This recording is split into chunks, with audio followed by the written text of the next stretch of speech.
Welcome back with another payment integration video. In this video, I'm going to show you how to integrate Stripe hosted page checkout method. This page over here shows an overview of all the integration methods that they support. Stripe hosted page is the simplest integration method that Stripe has to offer that involves coding. And we're going to show you guys how to integrate this. It's actually pretty simple. And here on the right side of the page, we have a demo of the final result. So you'll get a page that look like this. This is your checkout page. These are your items. You hit pay, and then when you hit pay, you're gonna get redirected to Stripe's checkout page, which looks like this.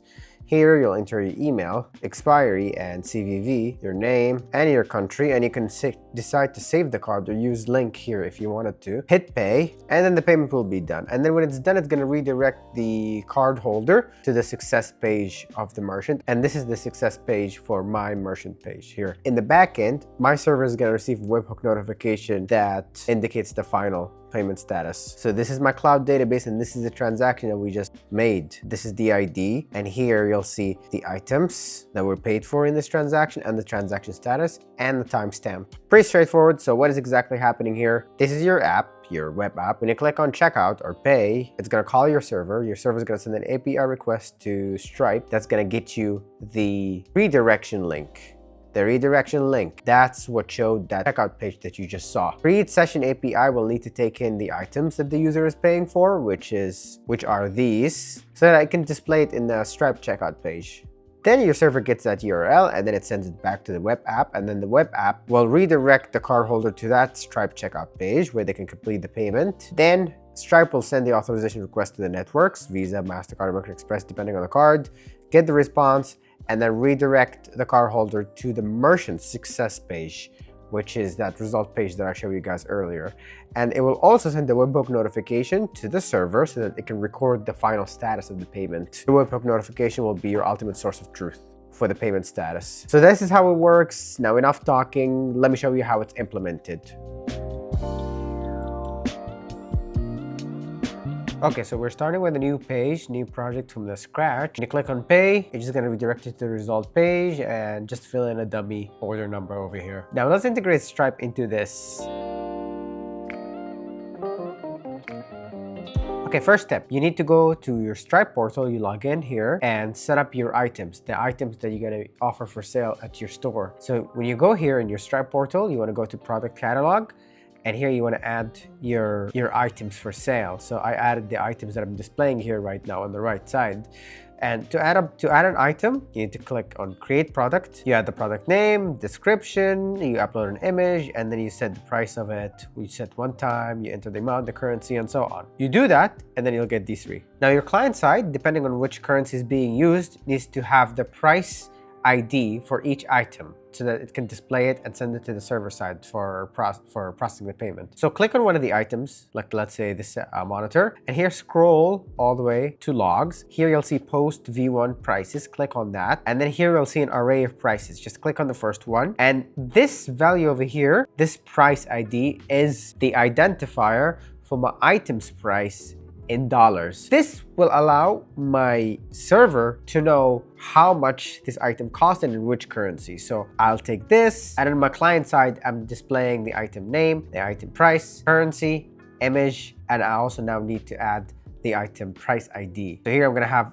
another attribute called price ID. I'm gonna add the price ID for the PlayStation, and same thing with the others, just like this. Okay.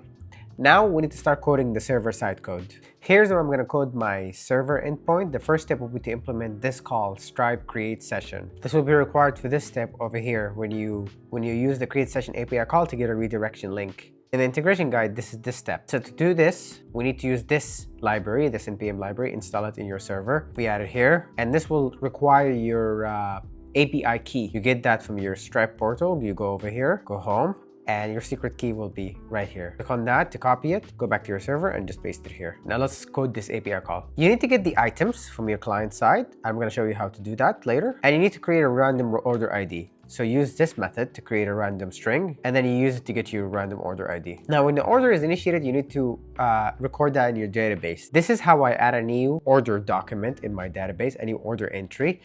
Here I set the order status to pending because this order just started, but the payment hasn't completed yet. And I list the items that are there in that order and when was it created. This lets me track whenever a customer drops off the website without completing their payments or other things like that, or troubleshooting. Okay, so you create that, and now you can call the Stripe API to get that redirection link. And this is how you do this. You call stripe.checkout.sessions.create. You list down an array of the items that are in this payment. This allows the checkout page to display the items that are for checkout. You set the mode to payment, and then you set your redirection link when the payment is successful. When payment is successful, it's going to redirect to this page. And here, I append the order ID as a parameter at the end of the URL. And you're going to see later why is that. And this is the display when the order is confirmed, that order number blah blah blah was confirmed. And here I add my own order ID so I can link the order entry in my database with the Stripe transaction. Okay, so that's all we gotta do here. And then we're gonna get a URL as a response, and then we return that to the client side. Now let me show you how that works. I'm gonna test this API in Postman to show you guys how it works. So the way I call this API is that I don't have to give it any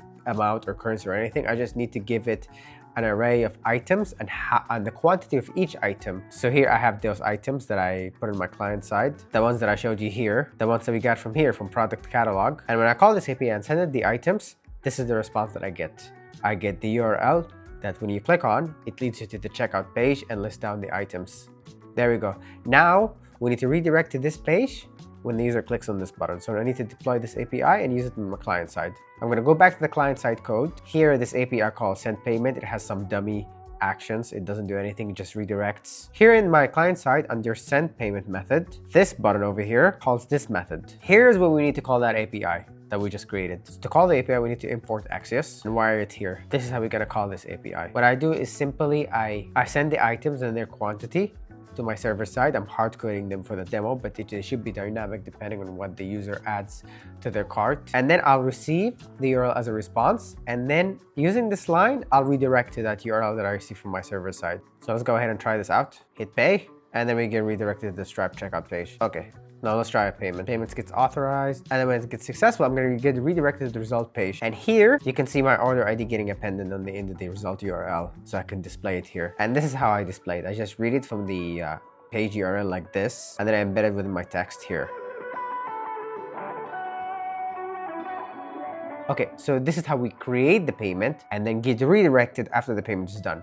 Now, we need to get the payment result and register in our database using the webhooks. And to do that, we need to go back to the server. And here we need to create a new method. Let's call it Stripe Webhook. This is another server endpoint. Now, Stripe is going to call this. Once you deploy this and get the URL for it, you're going to put it in the Stripe portal, and then Stripe will send, and then Stripe will post the results to this URL. Okay, so when Stripe sends you a webhook notification, that webhook notification will have a header that contains a signature. You can get the data for it like this with this line. That's gonna get the signature in that webhook notification. Then you need to verify the signature, and you do that like this. Here is where you're gonna use this method called stripe.webhooks, and there's a method here called construct event. You need to get the request raw body, not body. It has to be raw body, otherwise you're going to get parsing errors. And then you put the signature here as a second parameter, and then you use your signing secret to validate if that signature is correct. And this, you get it from here. Let me show you. You go back to the Stripe portal, and here you look up webhooks, and here in this page on the right side there will be a section called signing secret, and this is where you get your signing secret. You show this, copy it, and you put it here. Now when you handle secrets, make sure you put them in environment variables or some sort of a secret manager.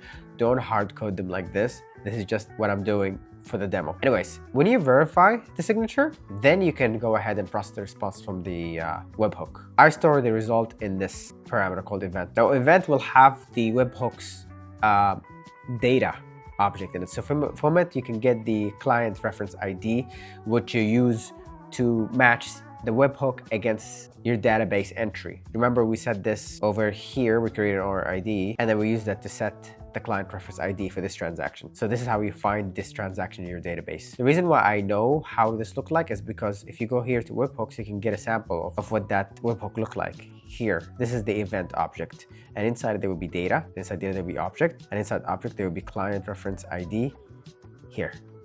This is your database entry ID. Okay, once you got that, once you got the order ID, and once you got the request data, now you can match it. Now you can check what was the order status and then record it in your database. And you'll do it like this. You'll go to data, object, and under object, you'll find session, you'll find status, And status, you want to read this. If this is complete, means the payment was successful. So now you create a switch statement and react based on that. Okay, so to detect if this is correct, detect if the order was correct or not, you want to go here and you want to read this. Type. If it's checkout.session complete, means it's successful. So you create a switch statement, handle it like this. You get the type, and then you check if it's completed. It means the order is successful. It's completed. If it's ASIC payment succeeded, you can handle success or completed as well, whatever you would do in your database. Okay, once you have that, you create a switch statement in your server, and you get the type. And if it's completed, then you record in your database that it's completed. If not, then you do failed. And then you get this object, and that's what you use to update your database like this. And then you respond to Stripe that you received it. And that's it. Now let's go ahead and test this end to end and show you guys that it works. Okay, now once you're done with the webhook and deployed it and got the URL for it, this is how to add it. Here in your Stripe portal, you look for webhooks. Then here you can add a new destination. Add the destination. You choose your account, and then you select the events that you want for this. And here the events that you need for this is checkout, and you select all of these. And then you hit continue, and then you pick webhook endpoint, and then here you name it, and then you enter the URL here like this. You enter your description, and then you hit create destination, and your webhook is created. And then everything is going to be sent here.